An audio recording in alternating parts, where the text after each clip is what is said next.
Welcome to Chapter 5, Alternative Group By Syntax. So thus far, I showed one way to write a group by aggregation in Pandas. In this chapter, I'm going to show a few other alternative syntaxes that will produce the same result. So I didn't show these syntaxes in the beginning because I wanted to concentrate on the group by mechanism, not on just some syntax. So now that we thoroughly understand group by, I will reveal these other syntaxes which you are free to use. All right, we're going to begin by reading in the San Francisco employee compensation data set. So I'm going to show, this is our original syntax. So when we want to take the aggregate a column like salaries here using the mean function, and this is our aggregating or grouping column over here. So this is going to be the mean salary for each organization group. So we've seen that. Now I'm going to show another syntax, and the group by is actually going to stay the same. What is changing for all of these is how we aggregate. It's just different syntax for the aggregation. All right, so the group by stays the same, and then we're going to do ag. And the way this works is instead of having a tuple or having a new column name that is assigned to a two-item tuple, we're going to have a dictionary that maps the aggregating column to the aggregating function like this. So it's a dictionary that maps it. So we're going to get the same result. The only thing different here is that I cannot rename the new resulting column. So it's going to just take on the same name as the original. So this is actually why I taught this method, is that it allows for renaming of the column. All right, so another way to do this, there's another alternative, is to use this where we just select the column like we're selecting it just like we're selecting it as a series, and then do .ag and just pass in the aggregating function over here. So I can just copy and paste this. My grouping column is organization group. The aggregating column, we'll just keep as salary. So here I'm just selecting it, right? Like it looks like I'm selecting it. And the aggregating function is mean. So very simple, something goes in here. It's not df, it's sfimp. So there we go. Now I do get back a series, so it's a different object. It's not a data frame anymore. It is a series. So sometimes people like dealing with series easier because you don't have to select a column, like a one column data frame. You just have the values themselves. All right, so that's good. Now, to help you remember, this is actually pretty simple. If we just remove the group by, this is how you take the mean of the entire column, right? Like this. So we've talked about this. You can actually put a list in here and take the min, mean, max, IDX, max, whatever, all these aggregations at once. But this is how we can do a single column. This is from a long time ago, right? Just taking the mean of a single column. Now, instead of doing this, there's actually another way you can actually use the method directly. So over here, instead of using ag at all, there is actually a mean method, and we're going to learn about several more of these methods upcoming. But there's actually a method that we can use just like this. And then this is actually what we were originally taught to do the entire data frame, not to call .ag and then put mean in there.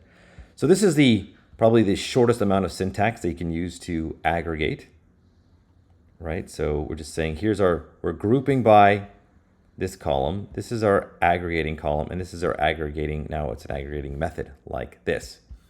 So let's go review them again. Here's this one. Here's using ag with selecting of the columns. Here is with the here's with the dictionary mapping the aggregating column to the aggregating function. And then here is our original, which you have to create a new column name and assign it to a two-item tuple.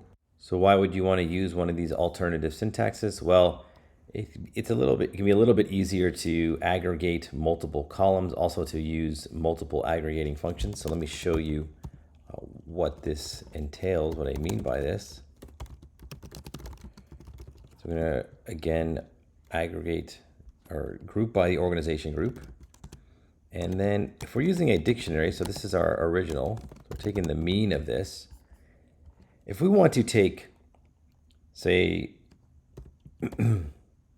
multiple aggregations here, not just one, so take the mean, min, and max, you can map it to a dictionary, or sorry, to a list of all of the aggregations that you would like to do.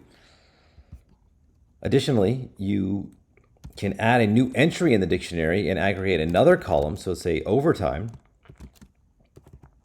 Maybe for overtime, we're going to take the min and median, just some other ones like this. So doing this with our original, you'd have to have a new line for each one. So if I go back up here and I copy this, so here was the original way of doing this. I would have to have a new one. I'll just do, say, like min salary equals salaries min.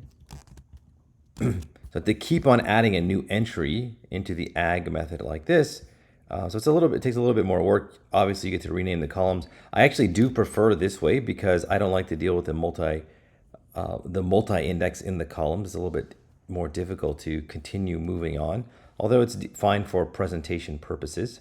I do like to rename them myself and have a single level index, not a multi-level index like that. So anyways, that's just allows you to get, to do that.